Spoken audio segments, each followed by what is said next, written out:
I've been in 5 long-term relationships. I've slept with several hundreds of women, so I know a thing or two about women. And here are 7 things I wish I knew sooner about women before getting into a relationship. I've noticed that most of the relationship advice out there is absolutely horrible, toxic, because it operates only in extremes. And I'm going to offer you a balanced, healthy approach to relationships so that you can have a feminine, soft, and lovey-dovey kind of woman around you and build a relationship of your dreams. Emotional safety is the foundation of a healthy relationship. If a woman does not feel safe around you, she cannot love you, she cannot be attracted to you. And love and attraction are, by the way, 2 different things, but we're going to get to that in a second. You need to understand about women that they experience emotions twice as strong as us men. So a couple of things that I used to do that made a woman feel unsafe: judging her, not listening to her, by trying to fix her bad day and her problem. For example, when she comes home and complains about her boss, and most of men that I coach, they rush to fix the solution, offering a solution to when she just wants to share her emotion. That creates an unsafe environment for her. The other behavior that nice guys always fall into, the Kevins, becoming a yes man. Saying yes when they want to say no. A woman feels when you actually have a different opinion, but because you're so agreeable, you're too afraid to speak up. If a woman is with a man that is afraid of her, that makes her feel unsafe because she wants to be with a man she can look up to. Think about it. If the captain of the ship is afraid of the storm ahead of you, what do you think is going to happen to the crew? Thing number 2 that I learned about women is actually one of my favorite parts, and it's not so much only about women but also yourself as a man.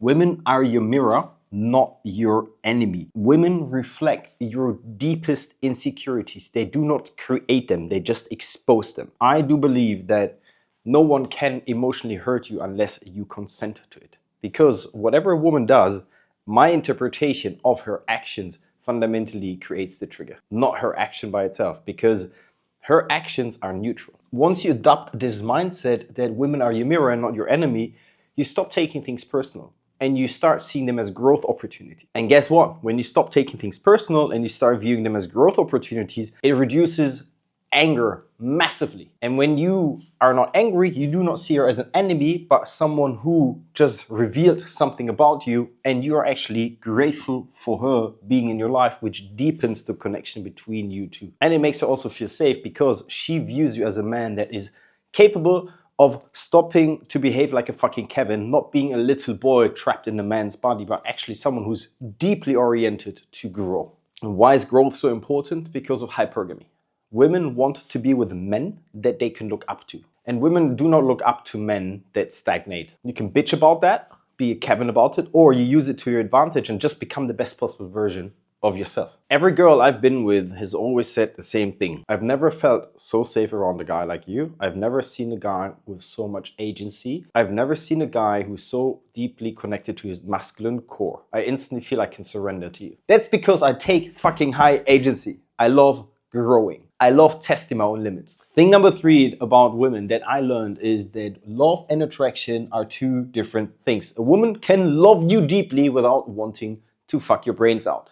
Ask any guy in a sexist relationship or marriage. Why does this happen? Because most guys only focus on creating safety and focusing on like making women love him, but do not create the right environment for her to be aroused. A lot of guys become checklist husbands or boyfriends, meaning they pay the bills, they do the household chores, they organize dates, yada yada yada. They always say yes, right? They always put a woman above them. Makes a woman feel safe, great. However, they do not create tension. They do not create sexual tension. They do not create any tension in the relationship. If you only experience sun, will you stop appreciating the sun? Yes, because you do not have any contrast. Rain makes you appreciate sun. Sun makes you appreciate rain. You have to create a duality of emotions in a relationship. If you don't, you will sacrifice either or both. How do you create the duality of emotions in a relationship? Playfully teasing her, calling her your troublemaker, switching up how you text her. A lot of guys suck at communication skills. Literally. I get the ick myself when I have to talk to normal guys in a running club, or I don't know, when I like meet them over a coffee or whatever. Create tension by saying no more often. Calling her a troublemaker, calling her a little princess, calling her, oh my gosh, you're so annoying when you're angry. Oh my gosh. Stop taking her so serious. This is not meant in a condescending way, but I view my girlfriends as princesses. They don't mean any harm. The reason why you don't get sex, bro, is because you are too afraid of creating that tension. I have to say no to sex nowadays because the girls are always initiating with me. That's the result of creating love and attraction. Your girlfriend's energy is responsive to your energy. A lot of guys nowadays complain about the fact that so many women are independent, boss babes, they are not soft around them anymore. Well, that's because you are not creating the right environment for her to drop into that soft feminine energy. I've dated investment bankers, management consultants, head of strategies, yeah? Extremely ambitious career women. However, when they were with me, bro, when they came home, they dropped into their feminine energy. Why? Because I created the right environment for her to surrender and be soft. How did I do that? By not being a fucking pushover, by not being a doormat, by not being a fucking like tantrum throwing 6-year-old guy. I got my shit together, bro. I'm calm and collected. I say no when I need to say no. I can check her when I need to check her, but I can also be extremely understanding, soft and gentle with her. I can give her a kiss to the forehead when she needs a kiss to the forehead, but I can also flick the switch and say, hey, no, we're not gonna do that. I get that. I understand that you're upset, but no. It is so important as a man to never lose your center. Raising my voice slightly is not losing my fucking center because I do it consciously. I'm in full control of my feelings and my emotions and the communication or expression of those feelings. So if your woman is not soft and feminine around you, it's because she's stressed. She's stressed because you are most likely not a safe environment for her. Maybe you don't follow through on your word. Maybe you lose your temper all the time. Maybe you slam the table when you're angry just next to her. Maybe your emotional outbursts are unpredictable because you are spiraling when she doesn't do what you want her to do. Maybe when she leaves you on red, you freak out, you bombard her with text messages. Those are things that make a woman feel absolutely unsafe around you and feel like I'm with a wet wipe, a vegetable called Kevin.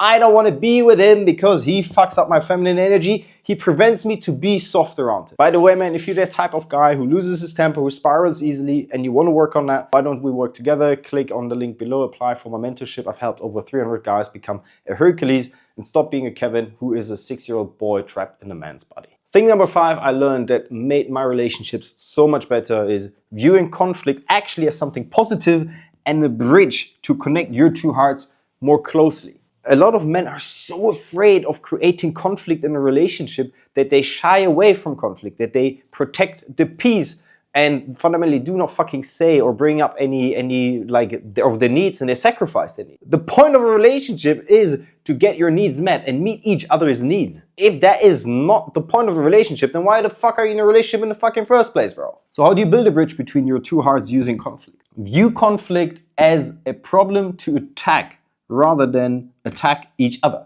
Resolving that conflict is the mission, bro.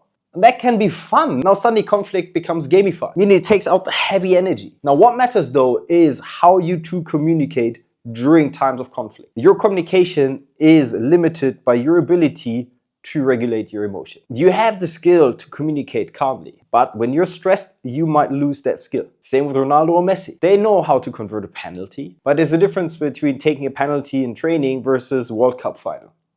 What's the difference? Stress, pressure. So the more you learn to regulate yourself, the easier it is to communicate effectively during times of conflict. So how do you stay emotionally regulated? What helps me, and this is also what I teach my clients, is 4-7-8 breathing every morning, 20 minutes, because that regulates your nervous system, because your nervous system fundamentally determines how easy it is for you to manage your emotions. Then on top of that, when I communicate, when there's conflict, I do it with a smile.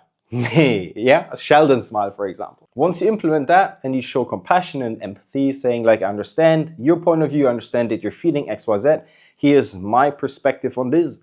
How can we resolve this? If you use this approach, bro, you're going to use conflict as a cheat code to build a deeper connection. Thing number 6 that requires a bit of patience. Women love to yap. Women bond through venting and sharing their emotional experience.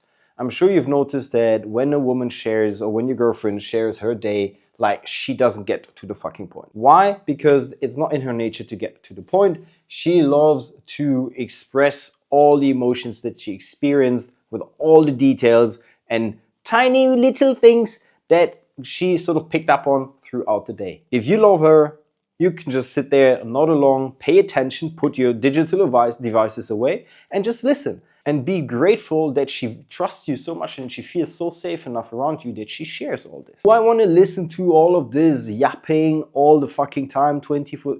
Do I enjoy listening to her yapologue all the fucking time? No. But I'm pretty sure my girlfriends sometimes do not want to fucking listen to my yapologues that I also have. I often, when I need help with my business, for example with Sandra, I just say, hey Sandra, can you listen? Sandra, I need your help for 5 minutes. And then I just start yapping about the business for 5 to 10 minutes, most likely a bit more than that. And she doesn't interrupt me. She just sits there and nods along and like listens attentively. She knows that she's fundamentally my walking whiteboard which helps me to structure my thoughts and come up with new ideas. She just doesn't interrupt me. She doesn't interrupt me. She just sits there, listens, says, I understand, interesting. Do you think she wants to be there? No, she's like, oh my gosh, can this guy please shut the fuck up? But if she invests that much time and energy into listening to my yapologue, I mean, the bare minimum I can do is to do the fucking same thing when she comes home and has a bad day. Or she wants to talk about her dancing experience or her last trip to the Red Bull event. Women love muscles. The amount of guys that I coach that wonder why their girl broke up with them, why she stopped desiring him, while they also stopped going to the gym, stopped dressing nicely at home, stopped putting in any fucking effort to look somewhat presentable, is mind-blowing. Is it true that women do not care about looks as much as men do when it comes to attraction? Yes. Why do you take that as a carte blanche to become a fucking real-life Homer Simpson? If you have the body type of a desk worker, or you look like Homer Simpson, bro, if you can't see your dick anymore, why are you complaining about a woman not desiring you when you could look somewhat closer to me? You don't even have to look like a fitness model or a bodybuilder, but I think 10 to 12 to 15% body fat is not too much to ask for. I don't want my girlfriend to get eye cancer when she looks at me when she wakes up because I was too lazy to hit the fucking gym. Stop complaining about the relationship that you don't have because you didn't take the action that is required to create that relationship, bro. Hit the gym 4 times, bro. Go for a run at least once a week. Eat healthy. Stop drinking. Put a fucking shirt on. Yes, it's not ironed. Shame on me, I fucking hate ironing shirts. Buy a non-iron shirt and just look presentable, bro. Because if you would be single, you would like dress up again when you go out. Why don't you do the same for your girlfriend, bro?